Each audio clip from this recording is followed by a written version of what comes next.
Okay, so if you're unfamiliar with the material jet, it was first defined by Stack in 1927. It's been formed from drifted wood, which has been secondarily impregnated with bitumen from its surrounding sedimentary environment. And geologically, this still stands, just with minor adjustments, but only in reference to the Jurassic European jets. The Cretaceous American jets are a completely different kettle of fish. However, if we look at the GEM data, and I'm just using GEM A's notes here, not that they're the worst, they're pretty standard, but the GEM A tells us that jet is made from fossilized monkey puzzle wood, it's comprised of hydrocarbons similar to lignite, and that it's an organic gemstone. Now, I have three major problems with this statement. Firstly, jet is not made from fossilized monkey puzzle tree, or Archaea oricans. This has been disproved many, many times over the last 90 years in peer-reviewed papers. This information has not filtered down into the gemology literature because the gem trade like this statement. It sells jewelry. That's the only reason this statement is in there. Second problem is the lignite word. A lignite, if you're not a geologist, is the lowest grade coal. It's the first grade of coal that's formed after a peat bog. It's very poor quality. It's very unstable. Jet isn't a lignite. That word is in there because in the 1980s, an archaeologist did some research.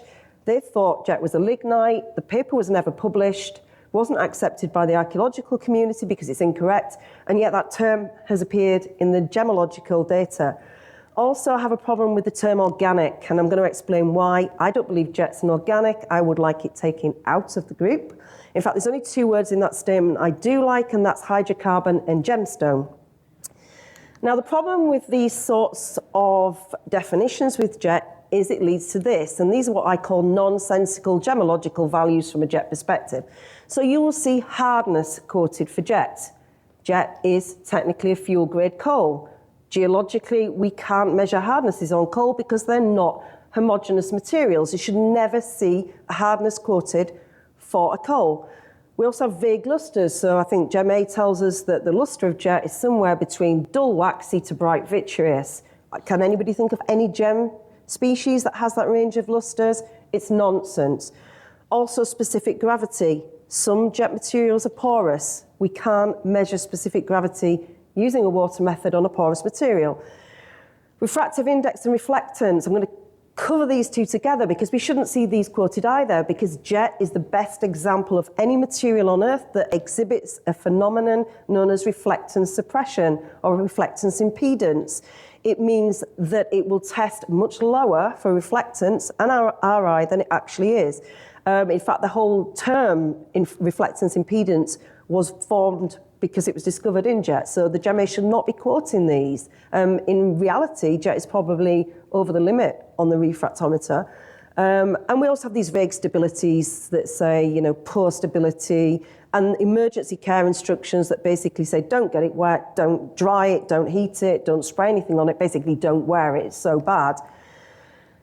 Now, what's happened in reality is these sets of data that we see in our GEM notes and GEM data are based on the values for probably, and I've so far discovered about 35 different materials that have all been sold as jet. They look like jet. Only 15 of them are true jets.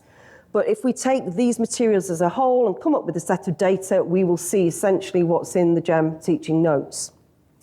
Now, should we care about these other materials that aren't true jets? Well, I think we should. On the right is Natasha. She died 2,100 years ago, and she was buried on the east banks of Lake Baikal in Siberia. She really created an internet storm last year. You might have seen it because she was buried with her iPhone case. The media picked up on it, especially the British media. They probably immediately consulted the GEM A notes, and they told the world. The Daily Mail said, Natasha was buried with her iPhone case. Her iPhone case was made from jet, fossilized monkey puzzle tree. Well, Natasha's iPhone case isn't fossilized monkey puzzle tree. In fact, it isn't jet. It's this material available down at Pueblo if you're interested. This is Siberian sapropelite coal. The Russians call it a jetsapropel or jetsapropelite. Very carvable. Some of the best carvings in the world are coming from this material at the minute. The snake on the right, he sold, unfortunately, but he's been there for the last 3 years down at Pueblo. This material is retailing at $45 a kilogram. Incredibly cheap and a really good carving material. It doesn't have a high luster like a true jet. So how do we make jets and how are they organic? So what we know for sure is we take, we take some driftwood. We put it in the sea, we wait 183 million years, and what we end up with is fossilized, petrified wood, or at best detrital coal. We do not end up with jets. You cannot take wood and make jet without a very specific set of circumstances happening. Now, to understand what's happening, we have to look at the Toarcian paleogeography. So this is Earth about 183 million years ago, and what you'll notice immediately is air travel would have been so much cheaper back then. We also see the breakup of the supercontinent Pangaea here, but the area we're interested in is the area with the numbers here. This is the Cleveland Basin. This is separated from the Tethys Ocean by some form of oceanic ridge. So it's restricted from the main ocean current. Now down here in southern Gondwanaland, you'll notice these red blobs. These are the Karoo for our igneous complex. To make jet, we need one of these. We need a supervolcanic eruption. I don't think there are any other organics that require supervolcanoes in their production. So this is my understanding of how my material, Whitby jet, which is the best quality from a luster and stability perspective, we take a tree. The tree grew, it was organic, I'll give you that. It died very sad, it fell into a stream and it made it out into the Cleveland Basin. Now, at this moment in time, the Karoo for massive flood basalts are erupted over 6,000 square kilometers of magma. They cover almost the entirety of South Africa and Antarctica, and they create a set of environmental conditions. We see a massive influx of carbon into Earth's atmosphere. This promotes global warming. We have a total melting of both polar ice caps, and we see marine transgressions as a result of the ice melting, but also thermal expansion of the oceans. When the ocean warms up, it swells up. This leads to restriction of clastic flow, so strontium isotope levels show us there's not much weathering going on, and this promotes palimpsest conditions in the Cleveland Basin, so the sediments are being reworked. This sees organic carbon increasing in the oceans, and crucially, we see a decrease in oxygen. Eventually, in the Cleveland Basin, we see euthynic conditions developing, so we have free hydrogen sulfide in circulation in the bottom waters and the sediments. Now, if this sounds scary, it should, because this was catastrophic. It's the 7th largest extinction event we've identified so far in the geological record, and it leads to a change in biota. The new biota, by way of biogenic process, produce organic molecules. Now, if we have our jet in situ on the ocean floor, these organic molecules impregnate the wood. Then we have basic geological process, minor sort of metamorphism, increase of pressure and temperature. We know the rocks have been buried only to about a mile deep at Whitby, probably about 150 degrees, but certainly the wood has passed through the oil window with the hydrocarbons in situ. The oil matures within the wood. And then what happens, I believe, is some form of polymerization reaction between the phenols in the oil, perhaps the lignin, perhaps the cellulose of the wood, probably catalyzed by sulfur. At this moment in time, I can't tell you for sure, but what we're given is this amazing biopolymer that we know is jet. Now, I am arguing that jet is actually plastic. If we look at the definition of plastic, it's material that is molded when soft and hardens. Do we see evidence of this? Well, we do. In fact, the Turkish material Altu Taşa is mined soft, and they mold it and it hardens. We also see flow deformation in Whitby jet. Interestingly, the definition excludes butter and glass, but not pork. Just something to bear in mind. Now, I don't believe that jet should be called an organic. It's gone through way too many processes. As I say, it's not the original wood that forms the jet. I'm not sure that anybody in this room would consider the opalized belemnite on the right an organic. Should we consider a jetonized wood an organic? I would say not. We should call these materials what they actually are, and they're gem quality hydrocarbons. Everything on that previous list I will class as a gem quality hydrocarbon. So why would anybody use a gem quality hydrocarbon as a gemstone? It's black. Nobody likes black stones, do they, Kerry? No? Well, we use it for its very unique gemological and polymeric properties. So jet doesn't require any unique material-specific tools to achieve a mirror-like luster. We can polish jet in the Paleolithic. So if you can polish jet 26,000 years ago, you can form a mirror. If you've not seen jet mirror, I do happen to have one with me. What you get is a full color, perfect resolution of an image that you can see in daylight, in candlelight, in firelight. To have that device on your person in the Paleolithic would have been an incredibly potent, powerful amulet. More importantly, jet is highly triboelectric. So you want to polish your mirror, you rub it on your woolen tunic. The next time you look in your mirror, you can feel static electricity being discharged. So not only can you see yourself, you can feel power coming from this amulet. It also has a really low thermal conductivity, so it feels warm. In fact, often it feels even warmer than its surroundings. It appears to be giving off heat. It's also incredibly light. When people come in my shop in Whitby today, they're always surprised as how light it is. We're used to black minerals being heavy. It's one of 5% of rocks on the planet that acts as a lithophone. We know that in prehistory, stones that ring like a bell were important. Stonehenge in the UK, the Preseli bluestones are believed to be lithophones. They probably were huge Neolithic glockenspiel. But the most important property is jet is the only gemstone we've ever encountered that is fully combustible. It leaves no ash residue. What better way to dedicate your amulet to the gods but to burn it? Basically, until 1907, if a material felt like plastic, it was considered magic, and that's why we've used jet. Now, if we can make mirrors, we need a god for that, and we do have a god. This one lives at the British Museum. His name is Tezcatlipoca. He's an Aztec god. He's also called Smoking Mirror. He's one of 4 powerful Aztec creator gods, god of the night sky, divination, sorcery. He reads human thoughts, and he uses black magic to induce humans to sin, drunkenness, carnal love, and human sacrifice. More people were sacrificed in the name of him than any other Aztec god. He's actually part of a much older Mesoamerican culture, the Olmec and the Maya. All have characters like this. And this is a human skull, and he's clad with turquoise and a material that the British Museum have identified as lignite. This is not lignite, this is jet, probably Acoma jet from New Mexico.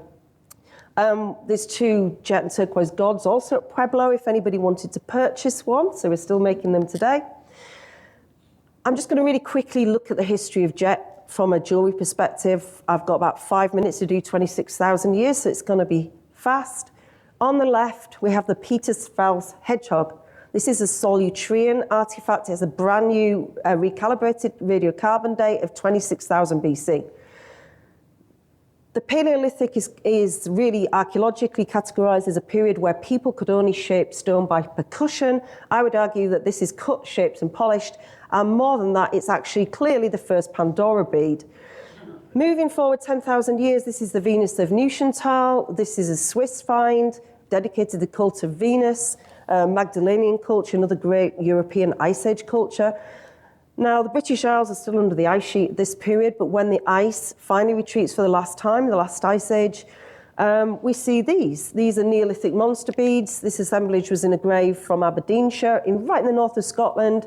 It had 4 really rudimentary amber beads, exactly what you would expect in the Paleolithic. It has a beautiful flint axe, and then it has these jet beads. They defy all logic. They are huge. The largest one is 11 centimeters. They're flanged, both ends, perfectly symmetrical, beautifully polished. And just to put it in perspective, I don't have a drill bit in my workshop that will drill an 11 centimeter jet bead. We have absolutely no idea, pre-metal, how they drilled these. And these are contemporary with the introduction of the wheel into the UK, just to give you an idea. If we move forward another 3,000 years, we enter a period of time which most British prehistorians would say should have been called the Jet Age. We don't see much bronze, but what we do see is gold, and we see jet. Jet is the highest status burial material at this period. We have 99 complete jet spacer plate necklaces on British soil all around the UK. Crucially, we also seen the first jet simulants at this period of time, because not all of these beads are jet. We're seeing other gem quality hydrocarbons used. Often the jet beads show evidence of multiple reworking, whereas the other hydrocarbons are quite fresh. So we're not entirely sure whether jet is so valuable that they're burying their dead just with a few jet beads and they make replicas, or whether there's something else going on. As we move into the British Iron Age, about 800 BC, we see a complete change in funerary practice. We begin to see much more cremation. So jet is there, but it's a bit vague, difficult to work it out. What we do know is the 1st century, the Romans invade the British Isles. Now, the Romans are already well-established jet workers. They're working Asturian, Athabache in the north of Spain. And Julius Caesar is claimed to have said the only thing of any benefit that the godforsaken British Isles has to offer the Roman Empire is Whitby jet, which I think is quite cool. By the 3rd century, the Romans have a jet working manufacturing site in Roman York, Ebor. Why does it keep doing that? Oh. This is the first faceted bead on British soil, decorated with the dot and ring, which is probably a protective device lost in history, why we use the dot and ring. In 793, the Vikings raid the British Isles. They raid Whitby in 867, and they find the religious community there working a material that they almost certainly believe is a rare black amber. Amber is sacred to Freya, most prized possession of the Vikings. And they do what they do best. They basically take the jet, they plunder it, and they distribute it around the known Viking world. This is probably one of the most important jet finds of the Dark Ages. This is the Jorvik Cross, found in York. It's decorated with the dot and ring. It has the favourite pigment of the Vikings in it, King's Gold, which is actually arsenic trisulfide, which probably killed a fair few of them. Interestingly, over in Persia, the great pre-Islamic dynasty there, the town of Nishapur, we have 450 jet beads. Now, the literature tells us there are no source of jet in Iran. They're decorated with a dot and a ring. Often it looks like star constellations. And I just wonder whether the Vikings are taking Whitby jet down the Amber route into Nishapur and they're distributing it along the Silk Road. There's certainly a trade at this period of time between the Ambers, between the Viking and the inhabitants there. So this might well be Whitby jet in Persia at that period. What we do know is by 1100 AD, the Vikings have got Whitby jet as far as Greenland. This find was found in Greenland. What happens after that is a bit vague. We know that by the 1300s, we're making jet crucifixes. Here's the first image of a jet merchant, and it's all about the shoes, isn't it, really?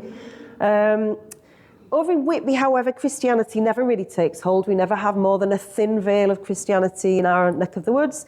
And the Egton cross to the right, it has something on it which may well be a depiction of a man on a cross, but I suspect whoever carved this had never seen an image of the crucifixion.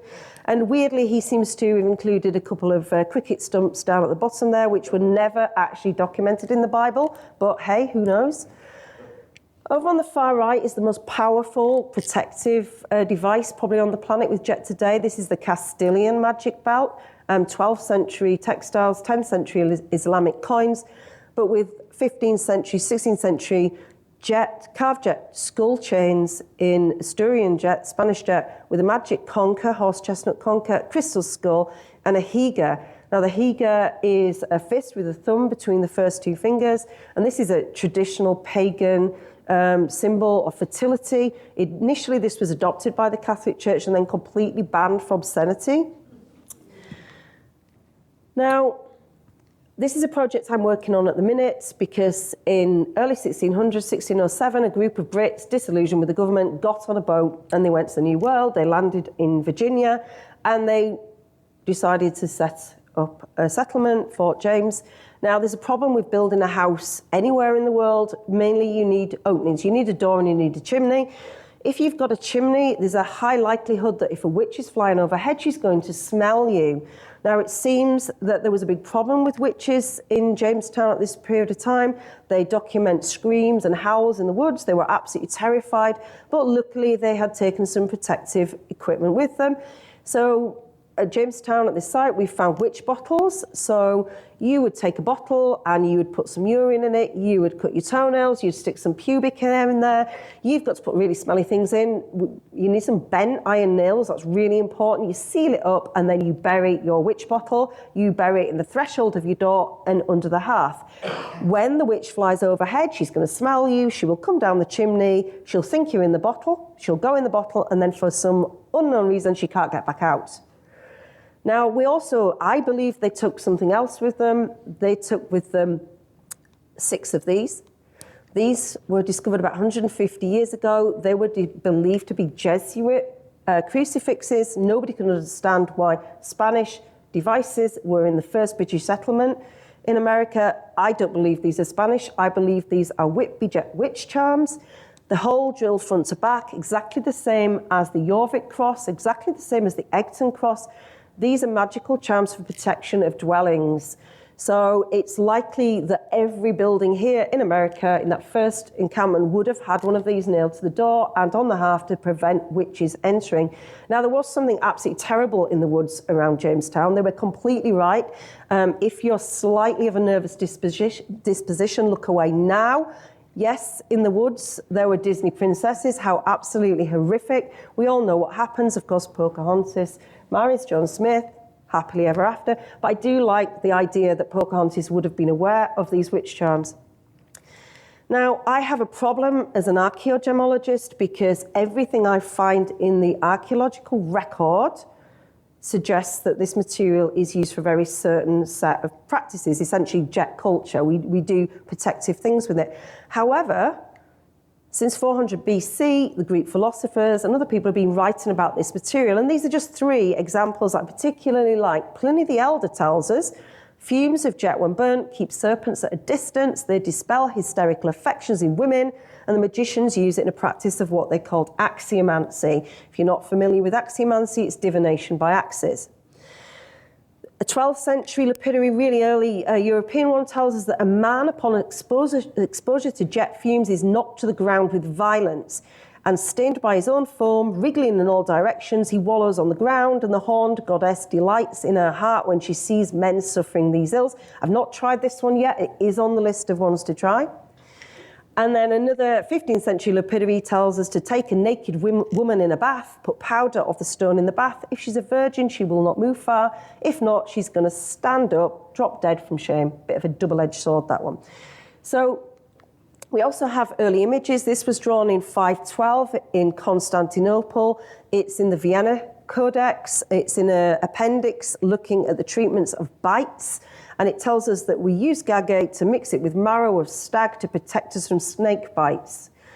Now, why is the literature telling us that jet is a material that needs to be burnt? It's not telling us at any point, go and make beads from it.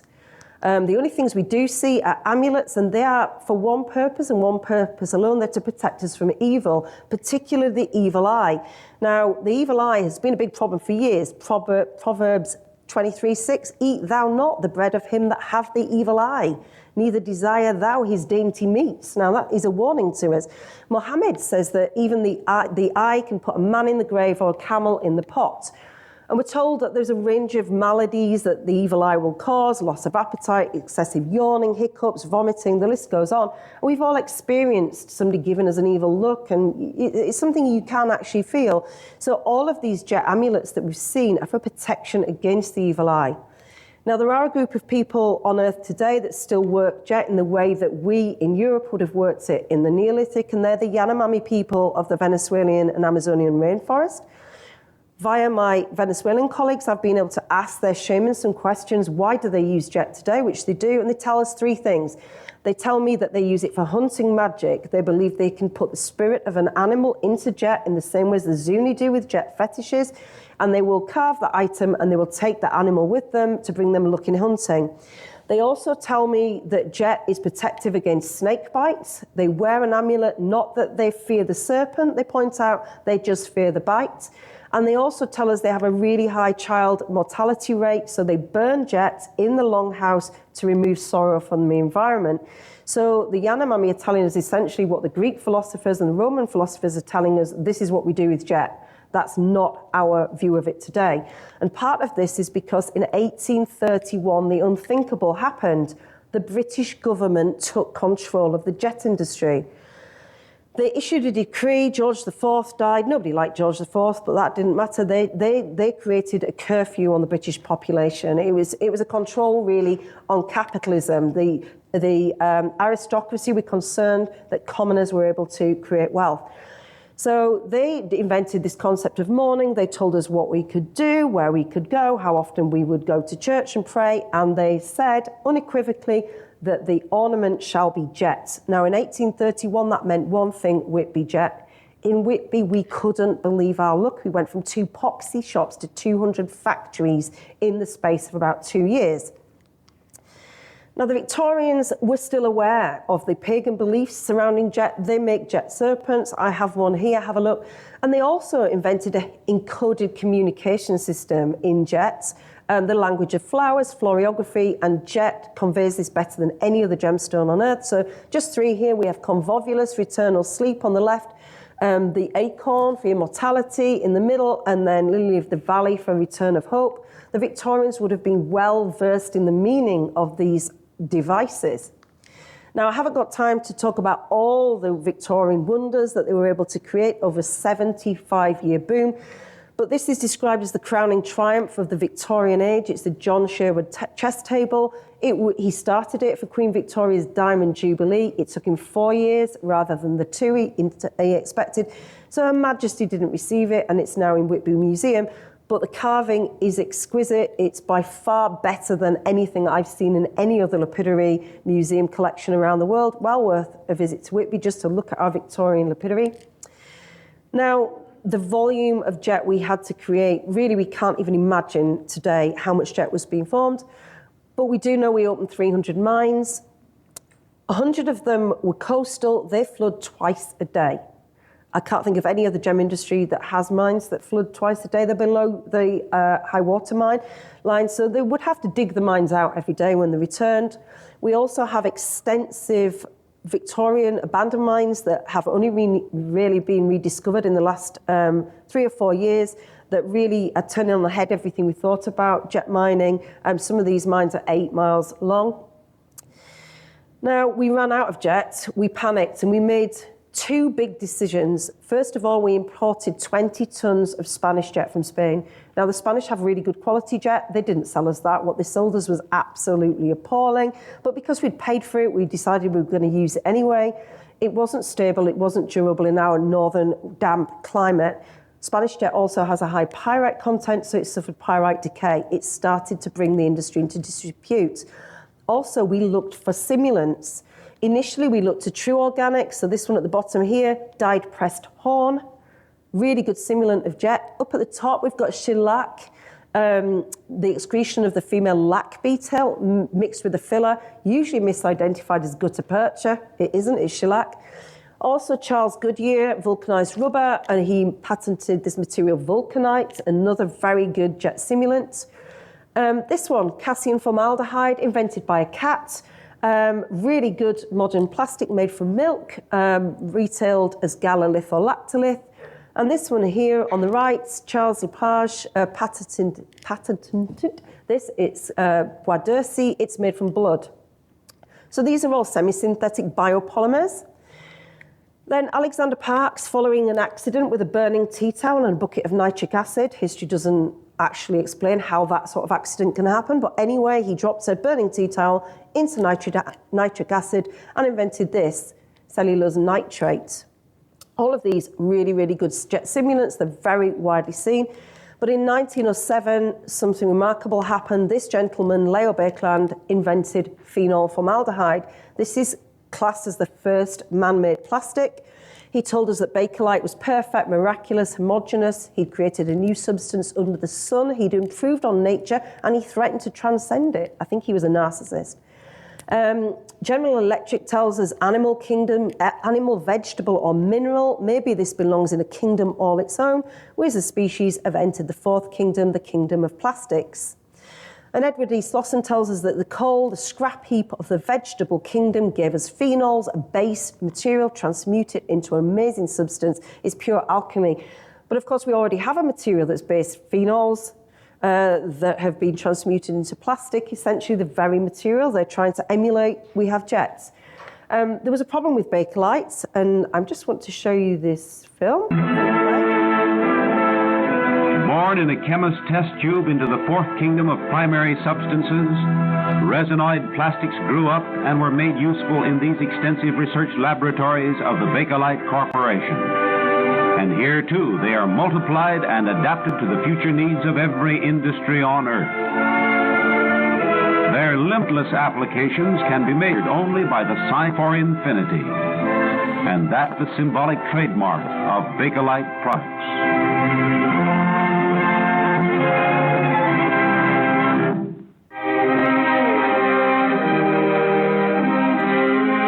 Rivaling precious jewels in color and depth, they are among the most beautiful of resinoid products. For the manufacturer, artist, designer, and amateur craftsman, they have opened up a new field of wide possibilities. And for the public, new means of decoration and service.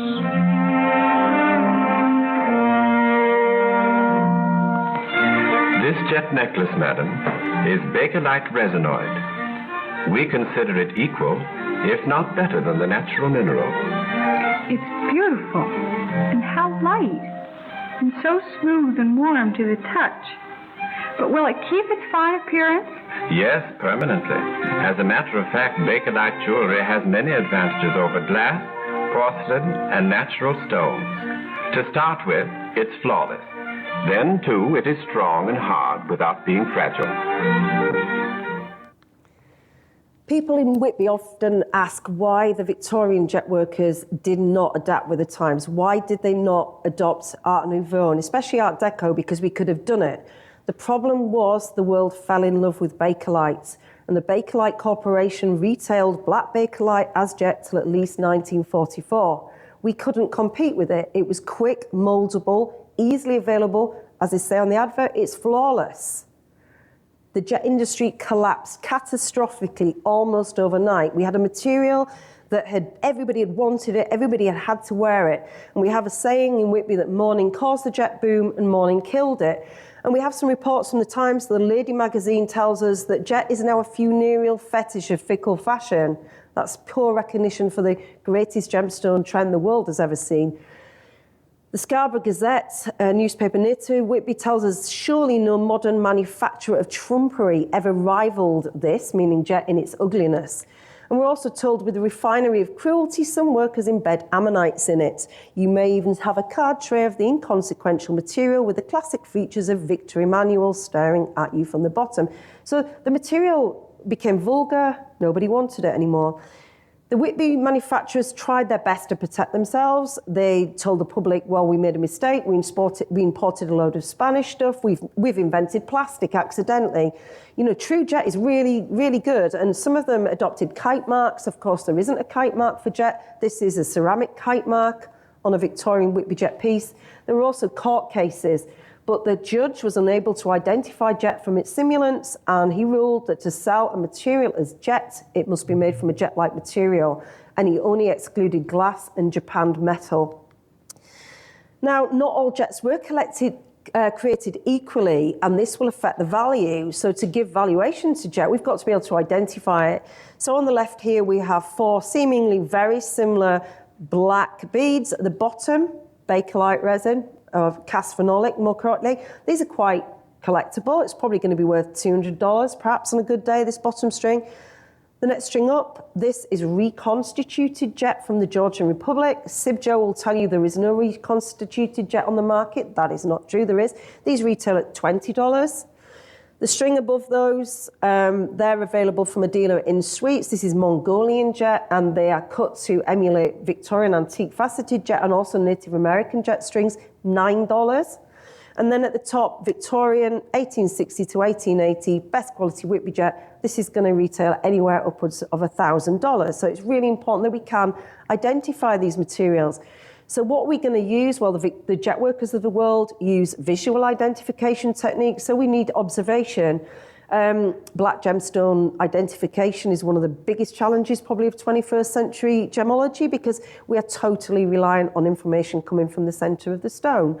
Obviously, in an opaque, in a black stone, you have nothing coming back at you. You're restricted to near surface features. So we look at lustre. So the really shiny items there are all true jets. Spanish jet in the middle, that piece is carved by a great friend of mine, amazing Spanish jet carver. She wanted to show the superior lustre of her Spanish jet. The other materials were the dull waxy material. On the right, that's material that Natasha's iPhone case is made of. And on the left, a cannel coal from Yorkshire. These are why we see these dull waxy lustres in the gem literature. They weren't describing jet at all. We also use fracture. Now, fracture is a little bit problematic because gemologically we're told that fracture is non-directional breakage of a material. Well, I would argue that there's also always a directional property, because that's the direction of impact. So it just depends how you impact jet on how it fractures. So traditional conchoidal fracture on the left. On the centre is a fracture I've not yet actually written up, which we call a Lego brick or a building block texture, where bits just pop off and you have this little central dot in the middle. And then at the right, this is quite a common fracture we see in jet, is a pseudo-perfect cubic cleavage in a material that has no cleavage.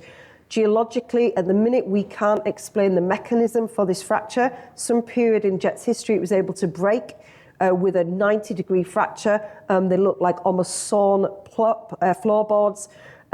These sorts of fractures are found in a very specific area. It's probably regional stress that's coming into play across the Cleveland Basin. But we also importantly use streak, and this is a method that most geologists go to this naturally. Gemologists, we don't tend to use streak. It's not completely diagnostic, but if you are very good on streaks, then it's a really good guide. The second material down is best quality Whitby jet, below that best quality Spanish, and then at the bottom softer jets. The material at the top is the Spanish iPhone case material, no, the Siberian, sorry. That came back onto the British market about 10 years ago, really caused problems for us in Whitby. Big stand at the International Jewellery Show in London 9 years ago with this, and I asked them what the material is, and they were selling it as Siberian Whitby jet. They even had the Whitby name in there. We also look at stability. There is good jet and bad jet, even in Whitby. On the right, perfectly stable. Victorian jet beads, this is stable for 183 million years in the geological record. It's going to be good for 20,000 years in the archaeological record. Incredibly stable. When we use poor quality jet, this is what we get, cracked, crazed surfaces. We don't know whether this is poor quality Whitby jet or some of the Spanish jet that we imported. Now, one thing I'd like you to take away from this, if anything, is the hot needle or the hot bodkin test.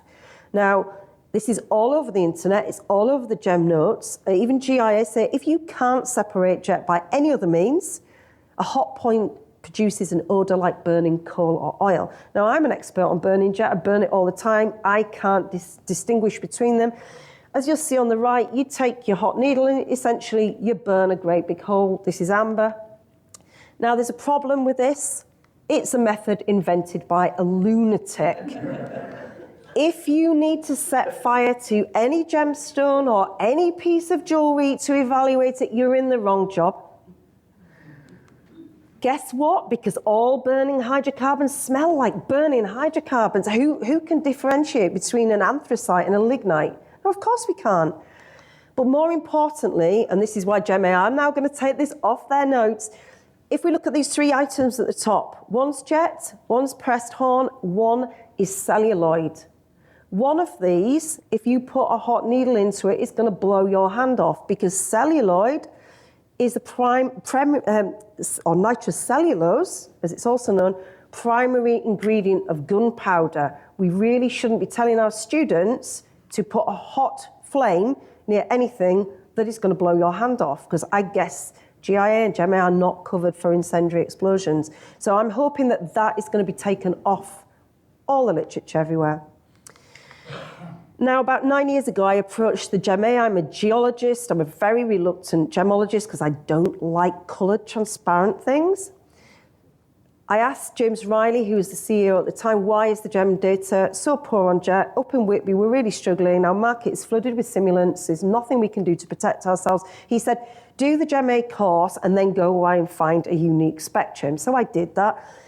This is a typical XRF spectrum for Whitby jet. This is used by archaeologists, and they tell us that if they see high zircon, low sulfur, this is Whitby jet. We very famously have a beautifully displayed Roman black tray on display at Top British Museum that's actually a Bakelite light switch. They've identified it as jet because of this spectrum. Now, there's never going to be a typical, unique, generic spectrum of Whitby jet because jet isn't homogeneous. The Jetworkers know this.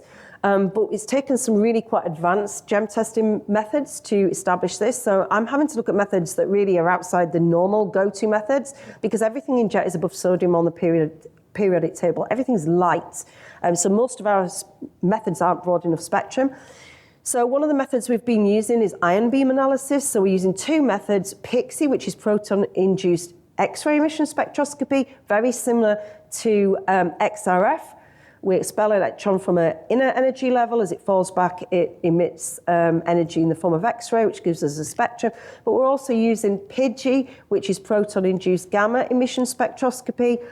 If we accelerate a proton beam to about 5% the speed of light, it comes close enough to the nucleus of the atoms to cause a nuclear reaction, and we have gamma energy release, which also gives us a spectrum. Now, the beauty of this method is I can use it for surface mapping techniques.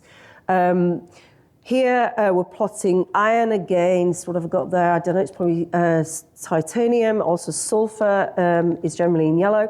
But what it's shown us is jet isn't homogeneous. Chemically, the chemistry is aligned probably along previous growth rings in the wood. It's probably controlled by the lignin in the wood. So obviously, if you look at this bottom, this is a 400 micron square plot, bottom right. Depending on where I took a spot test, like the XRF, I'm going to get no iron here. I'm going to get high iron here. So I can get 1 million different spectrums from one 4 millimeter square piece of jet. So we simply cannot use these spot testing methods. Other methods that we've been looking at, and this is in conjunction with the research projects with Yale University and Jamestown, looking at those American witch charms. We're looking at SPIME, which is a solid phase micro-extraction technique perfected by the military, looking for organic molecules and accelerants in terrorist and arson attacks. The beauty of this is it doesn't need an organic solvent. We struggle to find organic solvents that work on jet, and also it detects parts per trillion, which might be really useful. I'm also using two different stable isotope methods. I'm looking at delta values for a provencing tool, which is looking good at the minute to distinguish jet from Whitby and jet from Spain, which is really the holy grail. I'm also using it to look at macromolecular testing. Yale's had success looking at mahogany species using this method, and we're just wondering if we might be able to use this to look at tree species from jet, because what we do know is multiple species are involved. It's not just one. We've got many different species. And also we're looking at LIBS, which is minimally destructive, about a 1 millimeter pinprick. We use a pulse laser to create a plasma, and then we can read that more like a traditional spectrum. So all these methods are looking quite good. The early results tell us that the material known as jet is in fact a complex group, and I call them gem quality hydrocarbons. Each has a distinct physical and chemical parameters. There are at least 35 different gem hydrocarbons out there, different biopolymers and semi-synthetic biopolymers, which have been used since antiquity for the purpose of jet. Culturally, what we do with it is jet. The materials are different. And we need to completely overhaul the gem data if we're going to have these as gemstones. We need to stop seeing hardness RI and things like that I've already spoken about. And also the traditional gem testing methods used by the labs are no good at all for jet. We need to establish a branch of hydrocarbon gemology that will give us the terminology, the language, and the testing methods. Why is the work necessary? Well, this is Europe's oldest economic resource. It's certainly Britain's oldest craft, along with flint knapping. And from a gem perspective, we have in Whitby if we are actually making it there, which 10 of the manufacturers do, we work it in the traditional way, we have a zero carbon footprint. We've got less than 4 miles from mine to market. I say mine because we're not allowed to mine it, so it's pushed our mining activity underground. We're artisanal miners. We have deaths. We have near misses. Jet mining is never going to be legalized either here or in Spain. Too expensive in Europe to open new mines. So we take huge risks to get our material. And we need to establish appellation of origin to protect us from the simulants that have been sold, primarily the Siberian jets, non-jets, and the material coming from the Georgian Republic, which is a true jet, but poor stability and is appearing as a recon. I want to protect the jet working cultures of the world. There are 6 indigenous groups of us out there that work this material as a way of life. It's culturally important to who we are. All of our industries are threatened. And I need the GEM data so that trading standards can help protect us. I also think jet has an important warning from the past. It's the material, the only GEM material on Earth that's born from climatic disaster. In areas of the Gulf of Mexico and the Black Sea, we're seeing oceanic conditions appearing in the oceans. You've probably heard about acidic oceans, the lack of oxygen. This is going to be great for future jet production, just not good for life as we know it. As I said before, the jet industry, as I work it, is the world's most ethical gemstone industry. We mine, we cut, we shape, we polish, and we retail from cottages. We're a cottage industry. Jet is a polymer. It's a thermoset plastic, and it's stable for 180 million years. Can't recycle it, but as far as I know, it's never killed a baby seahorse. And it also tells us something about jewelry trends. When a luxury product, as jet was for the majority of its history, is brought to mass market, it becomes cheap. Nobody wants it. Capitalism and consumerism destroyed the jet industry. And I think there is probably a warning to De Beers with what happened with jet, obviously with Lightbox. You know, 1980s advertising slogan was plastics are forever and a lot cheaper than diamonds. If you have jet and you are not sure whether it is jet, don't set fire to it. Ask an expert. Here's my social media. Here are my contact details. Please take a photo of that slide at the end, by all means. And I just leave you with the Navajo. Tell me that I asked them, why do you use jet? They do beautiful inlay work. Traditionally, they use Acoma jet. And they say, well, that's simple. Without jet, there would be no color in the world. And I really like that saying. So thank you very much. I don't know whether we've got time for any questions.